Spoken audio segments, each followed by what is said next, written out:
Boa noite, presidente Bolsonaro, ministro Tarcísio, todos os presentes. É a Cristina Grêmio que está falando, estou cobrindo as férias aqui do Zé Maria.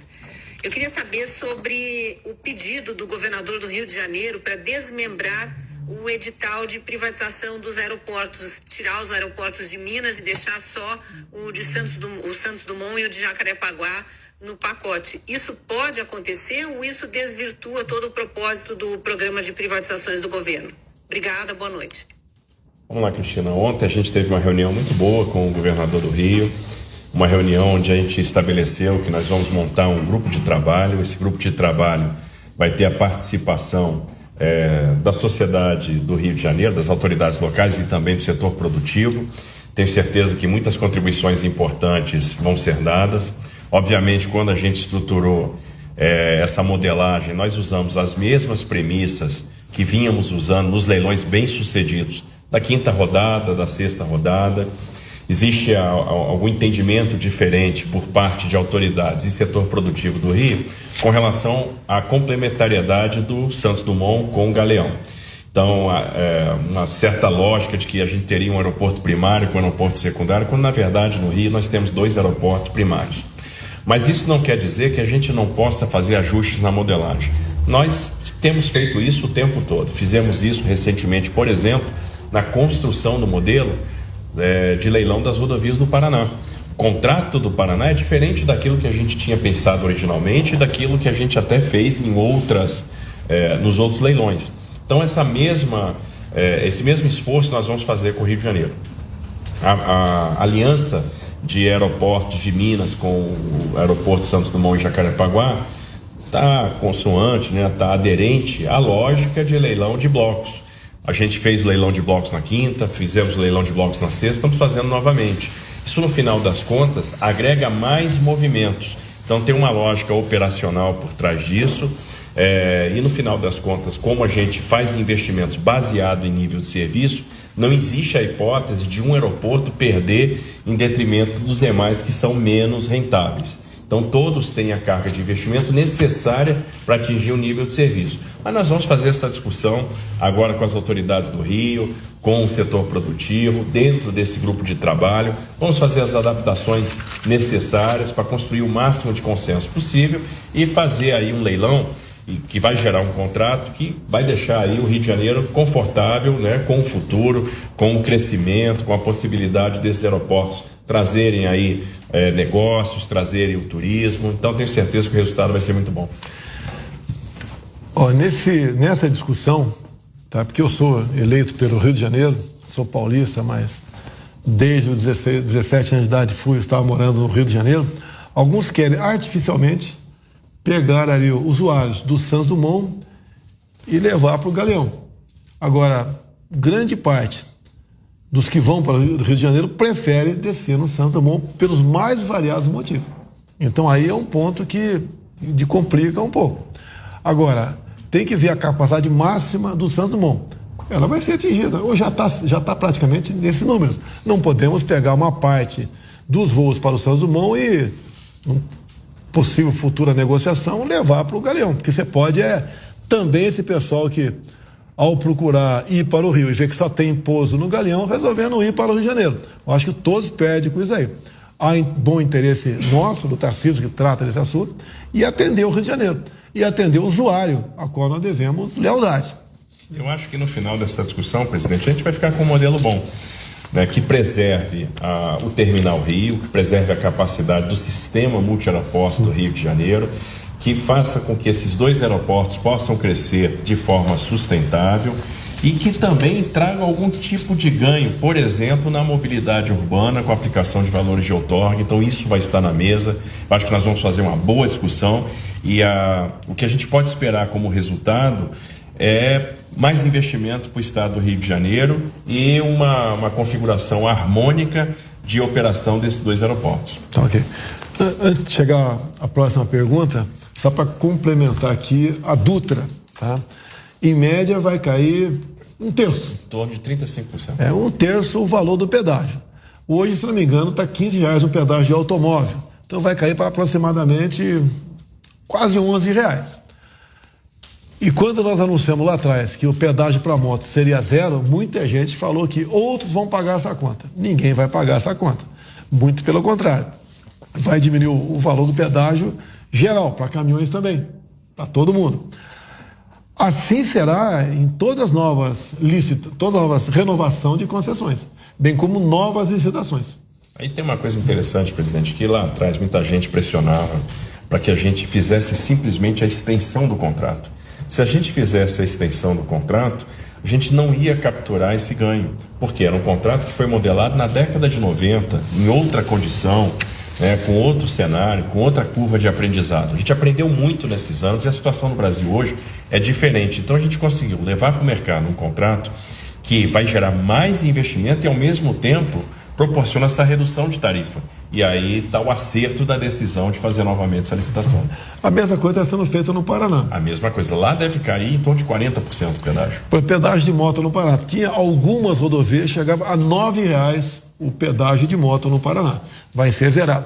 Alguns falam, né? Vai cair muita arrecadação. Não vai. Eu acredito, Tarcísio, não sei se você tem os números corretos, né? Que o faturamento anual com pedágio de moto é menos de 1% do faturamento total. Varia entre 0,3% e 0,6% a depender da concessão. Então não chega praticamente 0,5% como média isso daí. Agora, se você for em cima desse que você vai perder, cada R$200 você vai deixar de arrecadar mas você não vai ter que pagar serviço para operar uma cabine especial para moto. Então, na verdade, fica no 0 a 0 essa questão.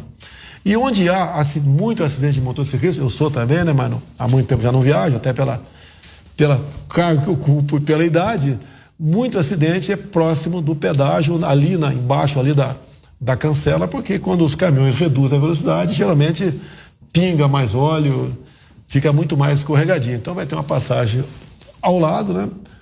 As motos vão passar sem cobrar nada. Isso, então, daqui a pouco tempo, na Dutra, zero pedágio aí, bem como no Paraná. Agora, no início de fevereiro, a gente vai estar no fevereiro. Vamos lá na Dutra, lá no posto de pedágio, para ver os motoqueiros passar lá? Vamos lá.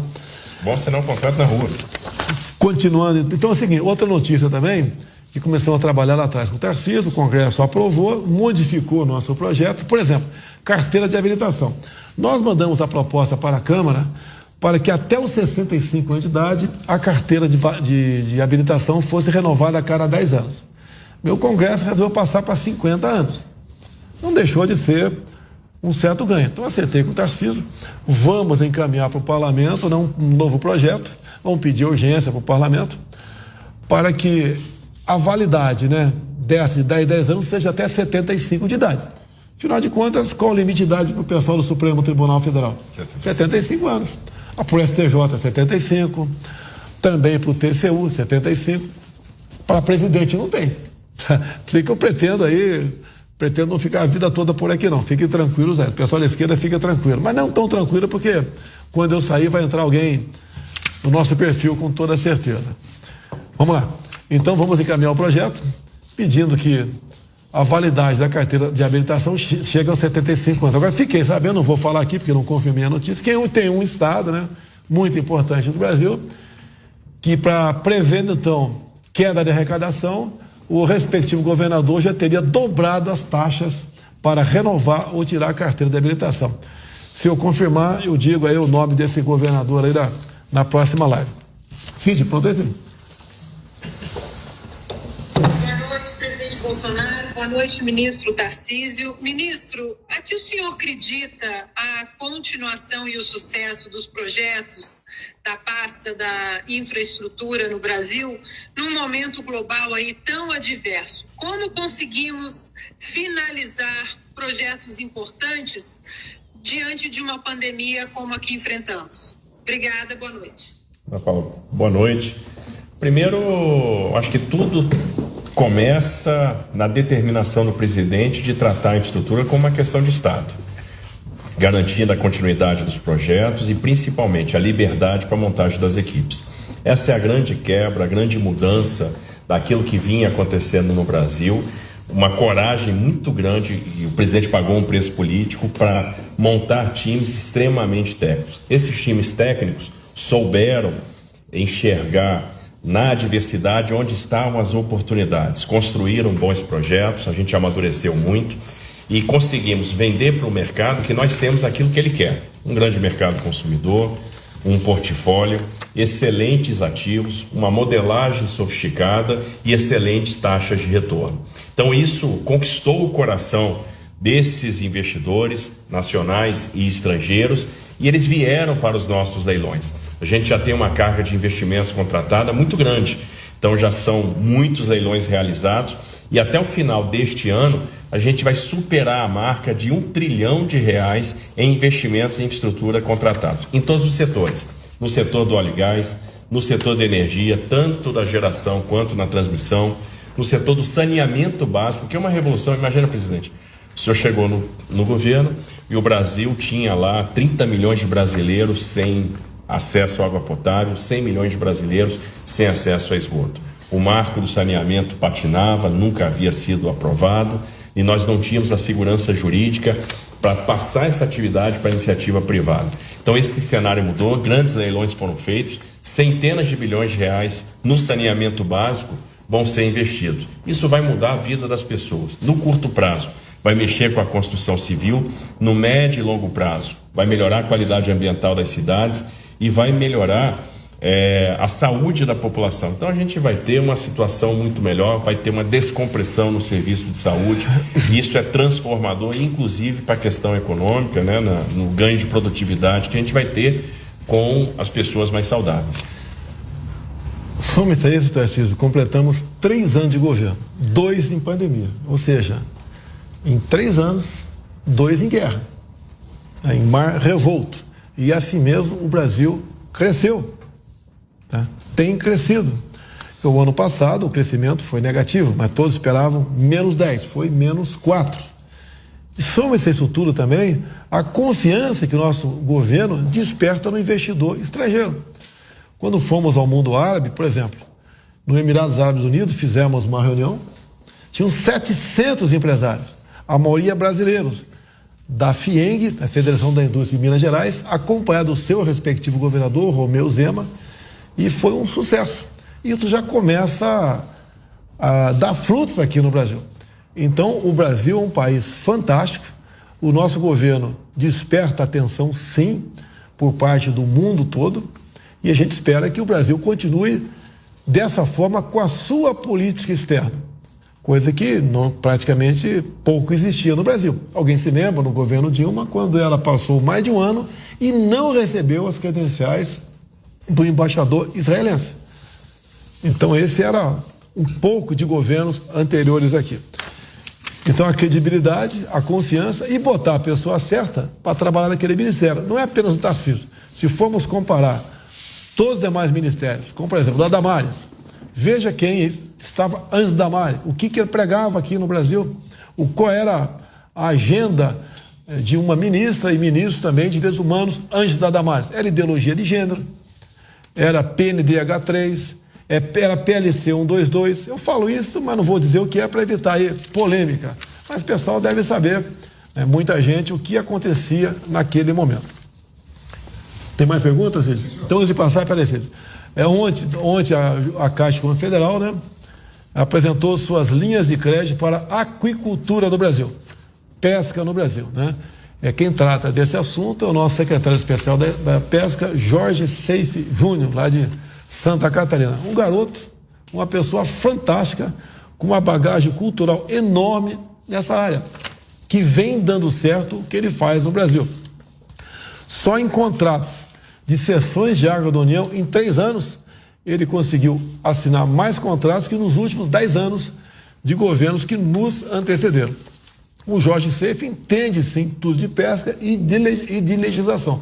É uma coisa que vem dado certo no Brasil. Não sei se conseguiremos esse ano, mas caso venhamos a conseguir, que depende do Parlamento Paraguaio, só no Lago de Itaipu, a projeção, né, a previsão é que nós aumentemos em pouco tempo, em 40%, o volume de pescado no Brasil.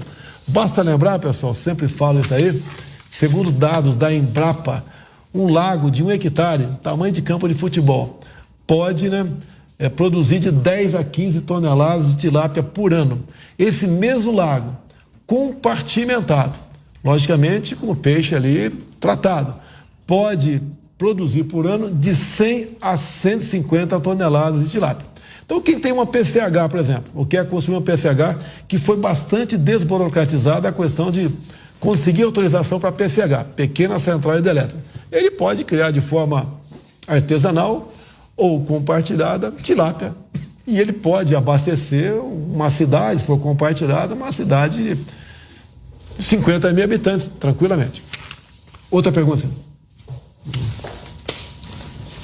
Boa noite, presidente Bolsonaro. Boa noite, ministro Tarcísio Gomes de Freitas. Ministro, entrando no último ano da sua gestão, talvez já dê para dizer o que vai mudar na malha ferroviária brasileira após a sua gestão. Obrigado. Fiuza, é isso. No campo das ferrovias, eu acho que é onde a gente vai ter o avanço mais significativo. A gente vai realmente reequilibrar a matriz de transportes, a participação no modo ferroviário na matriz, com aquilo que está sendo plantado agora, com o programa de concessões, com as renovações antecipadas dos contratos de concessão e também com as autorizações, deve saltar dos 20% atuais para 40%, até um pouco mais em coisa de 15 anos. Isso significa que uma matriz de transporte vai ser muito mais sustentável e muito mais barato. O custo do Brasil, nas nossas estimativas, deve reduzir em torno de 35%. E aí soma-se a isso o estímulo à cabotagem. O presidente acabou de sancionar o projeto do BR do Mar. Então a gente vai ter uma matriz muito mais equilibrada. Vamos ter mais competição entre ramais, mais oferta de transporte, e isso vai ter um impacto muito grande no frete. A gente vai ter, então, uma logística mais barata. Aquela história do país competente, do país eficiente, da porteira para dentro, e não eficiente da porteira para fora, está com os dias contados. Acabaram as perguntas, Cid? Tem mais uma, né? Então, antes da última aqui. Amanhã eu vou estar no Amapá, na capital Macapá. Estaremos fazendo o lançamento do programa, né, Norte Conectado, ou seja, cabo ópticos subfluvial, ou seja, cabo de fibra ótica, né, que é lançado pelos leitos dos rios, que nesse primeiro momento vai atender a 4 cidades do Amapá e uma do Pará. Do Amapá vai ser a própria capital, Macapá, bem como Almeirim, Alenquer e Santarém, e Monte Alegre, no Pará. Aproximadamente 1 milhão de pessoas serão beneficiadas com internet a cabo, então, desses cabos. Em parte disso aí, não sei se é em todo, pelo menos em parte, é o Exército Brasileiro que faz esse lançamento. E ao concluir esse nosso projeto, teremos um trecho total de 10 mil quilômetros de cabo, que vai atender, então, a 59 municípios, beneficiando aproximadamente 9 milhões de pessoas na região. Então, a região norte, né, que tem ali, são 7 estados, os maiores estados são Amazonas e Pará, serão beneficiados com esse projeto nosso aí. Ou seja, a internet chegando realmente aos 4 cantos do Brasil. Deixo claro que o trabalho do Fábio Faria no leilão do 5G foi muito bem feito. A gente espera que, meados do ano, comecinho do segundo semestre, todas as capitais já terem aqui os seus núcleos de internet 5G. Cid, Márcio. Boa noite, presidente Bolsonaro. Boa noite, ministro Tarcísio. Ministro, transfiro ao senhor uma pergunta que muita gente que acompanha o programa se faz sempre que o senhor aparece por aqui. O ministro vai ser candidato a governador em São Paulo? Boa noite. Eu vou responder essa aí, porque o Tarcísio não pode responder, não. Tá? Conversei com o Tarcísio, ele topou aí ser pré-candidato, né, ao governo do estado de São Paulo. O que eu posso falar? Eu posso falar dos 3 anos que ele teve comigo, né? Poderia antecipar um pouco mais. É um colega meu formado pela Academia Militar das Agulhas Negras. Logo depois ele fez também o Instituto Militar de Engenharia. Prestou concurso para a Câmara dos Deputados. Em 2 vagas, foi aprovado em todo o Brasil. Teve lá na Câmara trabalhando na comissão de Transporte e também no desenvolvimento. Integrou também como chefe do DENIT. E no nosso governo tem feito o trabalho que é reconhecido por todos. Então é um tocador de obras, tá? É uma pessoa, é um empreendedor e sabe realmente dos problemas do Brasil todo. Logicamente não vai saber com profundidade, com particularidade certos problemas do estado de São Paulo, assim como eu não sei do Brasil. Agora o Tarcísio pode sim ser uma esperança para São Paulo. Pode ter certeza ele ganhando as eleições, porventura, vai fazer um trabalho semelhante ao meu, a começar pela escolha do seu secretariado, que tem que ser tecnicamente escolhido.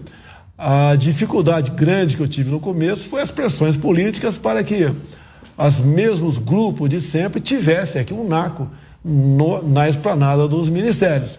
Seguramos essa onda e hoje a maioria do parlamento entende que foi uma medida bem tomada. Você liga para qualquer ministro nosso, ele sabe o que responder de cabeça, não tem que consultar assessor nenhum. Então o Tarcísio é uma promessa para São Paulo. Poderia o Tarcísio cuidar da vida dele. É uma pessoa que, se quiser abrir mão do serviço público, já que hoje em dia ele é servidor da Câmara dos Deputados, poderia fazê-lo aí fora, estaria muito tranquilo nessa parte. Mas ele quer, no meu entender, contribuir para com o Brasil, disputando eleições por São Paulo. Alguma coisa mais dessa? É isso aí. É bom não falar não fala muito não, fica quieto. Acabou, Cid?